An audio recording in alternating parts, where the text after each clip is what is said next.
Good morning બધાને. આજે અમે થઈ ગયા છે તૈયાર. હવે અમારે જવાનું છે નીચે નાસ્તો કરવા. નાસ્તો કરીને પછી અમારે જવાનું છે statue of unity. Good morning બધાને, જય શ્રી કૃષ્ણ. આપણે થઈ ગયા છે તૈયાર અને હવે જઈએ છીએ આપણે નીચે નાસ્તો કરવા અને પછી જવાનું છે ફરવા. આજે આખો દિવસ ક્યાં ક્યાં ફરવાનું છે બ્લોગમાં બન્યા રહેજો, વિડીયો પૂરો જોજો, લાઈક શેર સબસ્ક્રાઈબ કરજો તો તમને અમે અવનવા વિડીયો બતાવશું. તો આપણે જઈએ છીએ હવે નાસ્તોમાં. આપણે હવે રૂમમાંથી નીકળી ગયા છે ને આપણે જઈએ છીએ હવે નાસ્તોમાં. નાસ્તો કરવા નાસ્તામાં પૌવા અને પરોઠા છે.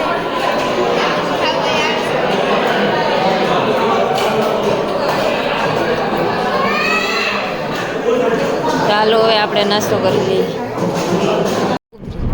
હવે પહોંચી ગયા છે સરદાર statue of unity. Statue of unity છે.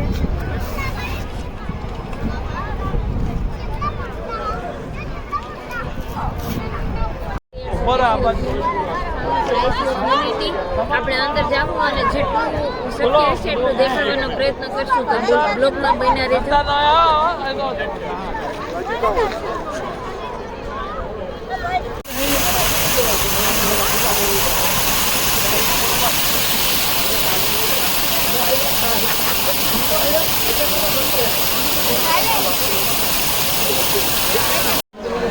આ છે એનું ગાર્ડન અને અહીંયા બધા અલગ અલગ પ્રકારના ફોટા પાડવાનું છે, થીમ છે. અને હવે આપણે અંદર જાવું.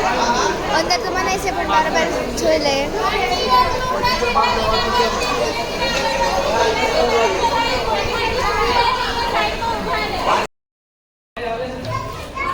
આપણે હવે યુનિટી ટેસ્યુ તરફ હાલતા થઈએ છીએ ધીરે ધીરે અને તમે ભીડ જોઈ શકો છો. આ તો છે તેમની વ્યવસાય અને ધ્વનિકાને એમના પપ્પા ટપક ટપક ઉપડા. સરદાર વલ્લભભાઈ પટેલની પ્રતિમા છે જે 182 મીટર ઊંચી પ્રતિમા છે. વર્લ્ડની મોટામાં મોટી પ્રતિમા છે જે આપણા લોખંડી પુરુષ તરીકે ઓળખાતા તેવા સરદાર વલ્લભભાઈ પટેલ. તો આપણે જોઈએ સાંજે તો અહીં લાઇટિંગ બહુ જ મસ્ત હોય છે. અત્યારે આપણે પ્રતિમા નિહાળશું. તો તમે પ્રતિમા જોઈ શકો છો, બહુ જ મસ્ત છે.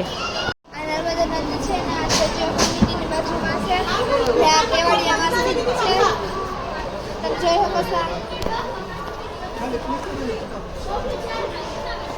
બહારમાંથી બહુ બધો ડુંગરાળ પ્રદેશ અને આ સ્ટેચ્યુ ઓફ યુનિટીમાં આ રીતની લિફ્ટની વ્યવસ્થા કરેલી છે, તમે જોઈ શકો છો. અને આ નર્મદા નદી છે જે દેખાય છે ને તે. આપણે એન્ટર થઈ ગયા છે સ્ટેચ્યુ ઓફ યુનિટીની પ્રતિમાને અંદર. તમે જોઈ શકો વ્યૂ છે બહુ જોરદાર.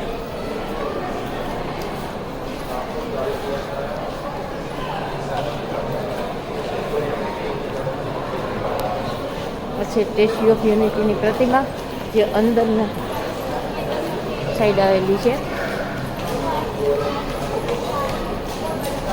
ધનબેન અમારા આવી ગયા છે.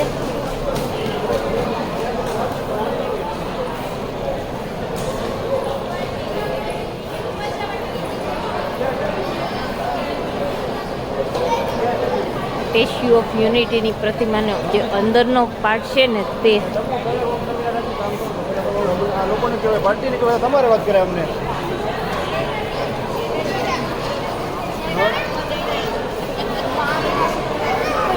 આ સ્ટેચ્યુ ઓફ યુનિટી આપણે સરદાર વલ્લભભાઈ પટેલનું મસ્ત.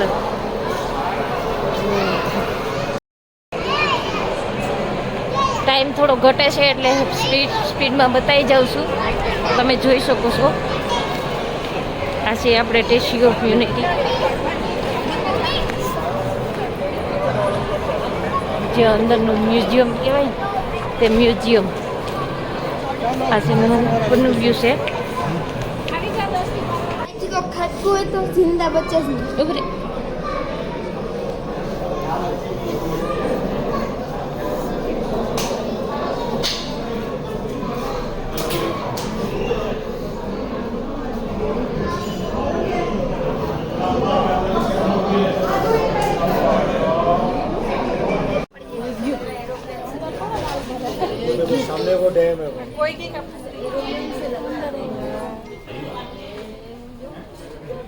સેકન્ડની અંદર આપણે આવી ગયા છે.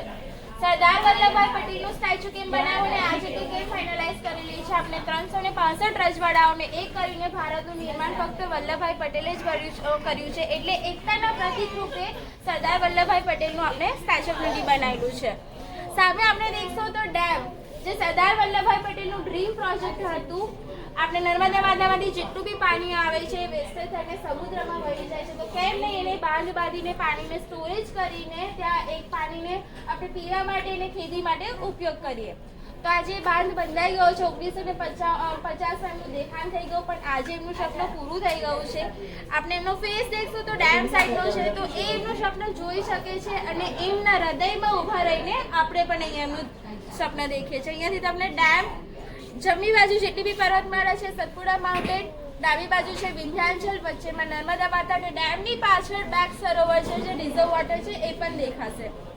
મટીરિયલની વાત કરું તો આપણે પ્રતિમાની અંદર સ્ટ્રક્ચરલ સ્ટીલ અને રિફોર્સમેન્ટ સ્ટીલ યુઝ કરેલું છે અને આઉટર લેયર 6500 જેટલી પ્લેટ છે. એમાં 85% કોપર છે, 5% જીન, 5% ટીન અને 5% ટીન મિક્સ કરેલું છે. દરેક પ્લેટને હાઇડ્રોલિક સિસ્ટમથી જોઈન્ટ કરેલી છે. દરેક પ્લેટને યલો કલરની નંબર પ્લેટથી નંબરાઇઝ કરેલી છે. ઇન ફ્યુચર કોઈ પાર્ટ ચેન્જ કરવાનો રહે તો નંબરના આધારે કઈ જગ્યા પર છે, કેટલા વેટની છે, કયા શેપની છે, તરત આપણે આઈડેન્ટિફિકેશન કરી શકીએ છીએ. ફ્લોર બેઝ આપણે વાત કરું તો અહીંયા આપણે 46મા માળ પર ઊભા છે. આ ફ્રન્ટ સાઈડ છે, બેક સાઈડ બંને સાઈડ એમની ગેલેરી આપેલી છે. ફોટોગ્રાફી કરીને નીચે જવાનું છે. ડિઝાઇનરની વાત કરું તો રામબી સુતારે બનાવેલું છે. ફક્ત 12 મહિનામાં આખું ડિઝાઇન કરેલું છે. 2000થી પણ વધુ ફોટો ફાઇનલાઇઝ કરીને આખું ડિઝાઇન કરેલું છે. અને કંપની આપણે જે સ્ટેચ્યુ બનાવ્યું છે લાર્સેન & ટુબ્રો આપણી ભારતીય કંપની છે, એમને આખું સ્ટેચ્યુ બનાવેલું છે 3.5 વર્ષમાં. 182 મીટરનું સ્ટેચ્યુ બનાવવું થોડું મુશ્કેલ છે, તો પણ એમને ટૂંક સમયમાં સ્ટેચ્યુ ઊભું કરેલું છે. તો એક ડેમ અને સરદાર વલ્લભભાઈ પટેલનું જે ડીપ પ્રોજેક્ટ છે સરદાર સરોવર ડેમ, એ આપણા ભારતીય ઇન્જિનિયરિંગ મિસાઇલ કહેવાય છે, જે આપણે ઝડપથી કામ કરે છે. આની બેઝિક કોસ્ટ કેટલી છે? આની બનાવવાની ખર્ચ કેટલી છે? અંદાજે 3000 કરોડ છે, ઇન્ક્લુડિંગ 15 વર્ષ મેન્ટેનન્સ. 3000 કરોડ રૂપિયાનું એમ કે અહીંયા નાનું મોટું સરદાર પાછળ આધાર કરી છે. એટલે હા સારું કહેવાય અને બહુ સરસ કે 3000 કરોડ શું કહેવાય. ચાલો બહુ સરસ. હજી કંઈ વિશેષ મહત્વ હોય તો બોલો. આ સારું છે, કોઈ ક્વેરી હોય તો આપણે પૂછી શકો છો. સરદારનું મોઢું આ બાજુ કેમ રાખ્યું છે?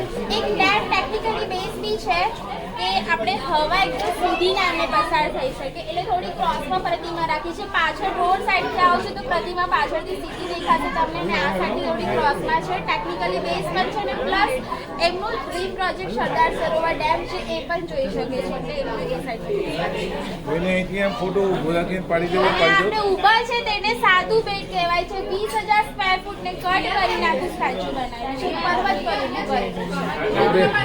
છાતી લેવલે છે, સરદાર પટેલની છાતી લેવલે.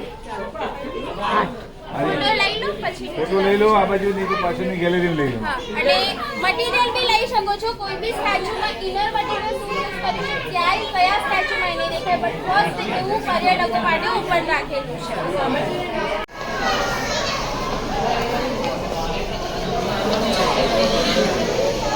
આ સરદાર વલ્લભભાઈ પટેલના પુતળાનો જે બોડી ભાગ છે તેમનો વ્યૂ.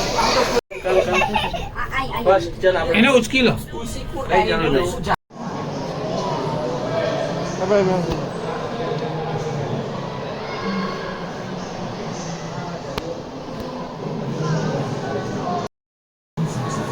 અહીંયા બધા સત્યાગ્રહો વિશેની માહિતી બધી આપવામાં આવેલી છે અને સત્યાગ્રહોનું મ્યુઝિયમ બનાવવામાં આવેલું છે. જોઈ શકો.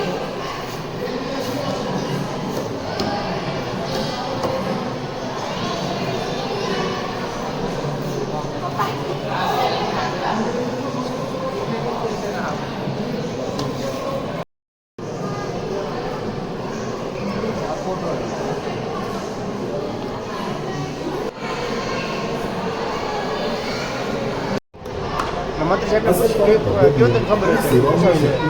અકબરીભાઈ પૂછાવજો ને એ ભેગા થાય. અને ભારતીય પોલીસ સેવાના હા જવાનો હરિપુર બાજુ મેંદડામાં ક્યાં કે વર્ષ નથી 1950માં સરદાર પટેલે તેમનો અંતિમ શ્વાસ લીધો.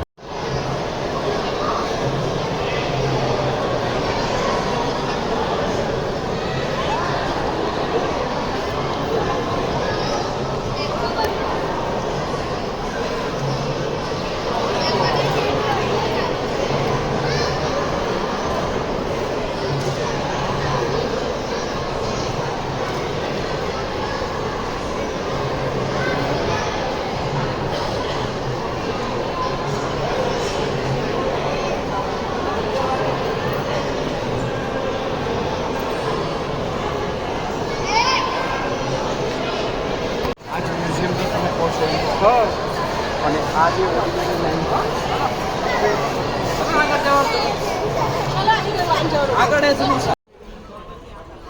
આપણે ફાઇનલી ઉપર પહોંચી ગયા છે અને આ છે સ્ટેચ્યુ ઓફ યુનિટીની પૂરી પ્રતિમા.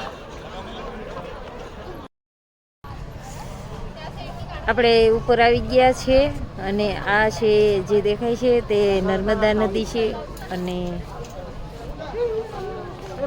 આ તેમનું વ્યૂ છે અને સામે છે ને જે તે મેઇન ડેમ છે અને આ છે સરદાર વલ્લભભાઈ પટેલનું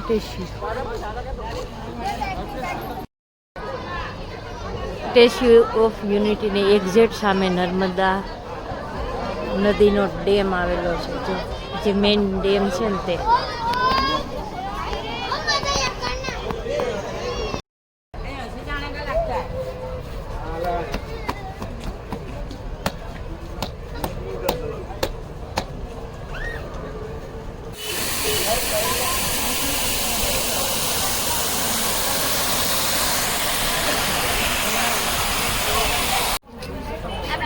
રિટર્ન થઈ ગયા છે અને હવે આપણે જાય છે બસ. સ્ટેચ્યુ ઓફ યુનિટી જોઈને હવે રિટર્ન થઈ ગયા છે. હવે આપણે જાય છે બસ. ચાલો આપણે સ્ટેચ્યુ ઓફ યુનિટી જોઈ અને આવી ગયા છે અને હવે આપણે જઈએ છીએ નર્મદાના ડેમનું વ્યૂ જોવા માટે. તો આવો આગળ હું તમને બતાવી વ્યૂ, અને બહુ મસ્ત જગ્યા છે. જે આવો તે અહીં આવજો, વિઝિટ જરૂરથી કરજો. બ્લોગ્સ થોડો લાંબો છે એટલા માટે આપણે નેક્સ્ટ પાર્ટમાં હવે જોશું બાકીની જગ્યાઓ.